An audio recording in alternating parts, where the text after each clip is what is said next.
YCP హయాంలో తిరుమల లడ్డూ మాత్రమే కాదు భక్తులకు పెట్టే అన్న ప్రసాదంలోనూ కల్తీ జరిగిందని శాప్ చైర్మన్ రవి నాయుడు ఆరోపించారు.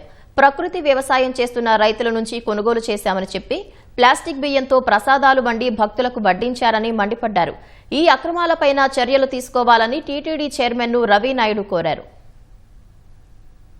ఎంత దారుణం అంటే ఆ ప్రసాదానికి వాడే నెయ్యిని కల్తీ నెయ్యి జగన్మోహన్ రెడ్డి అని బ్యాచ్ ఈరోజు సిబిఐ నేతృత్వంలో ఉన్న సిట్ ఏదైతే ఉందో వాళ్ళకి క్లీన్ చిట్ ఇచ్చిందంట.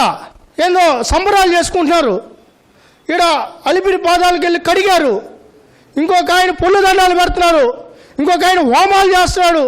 మేము అడుగుతున్నాం, ఎక్కడయ్యా మీకు క్లీన్ చిట్ ఇచ్చింది? ఇక్కడ సిట్టు దాంట్లో కల్తీ జరగలేదని ఎక్కడ మెన్షన్ చేసింది?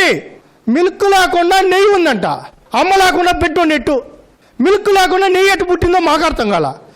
లడ్డు ఒకటే కాదు, అన్నదానంలో సప్లై చేసిన బియ్యాన్ని కూడా కల్తీ చేశారు వీళ్ళు. ఇదేం బియ్యం చెప్పండి? ప్లాస్టిక్ బియ్యం. ఇది ఒరిజినల్ బియ్యం. వీళ్ళు చేసిన కల్తీ ఇలాంటిది. ప్లాస్టిక్ బియ్యమును కూడా నేను వాస్తవం మాట్లాడుతున్నా. కొండ మీద అన్నదానంలో ప్రకృతి సేద్యం ఏదైతే బియ్యం దగ్గర తీసుకుంటున్నామని, రైతుల దగ్గర తీసుకుంటున్నామని చెప్పి ఆ రోజు ఇచ్చారో దాంట్లో కూడా అవినీతి జరిగింది.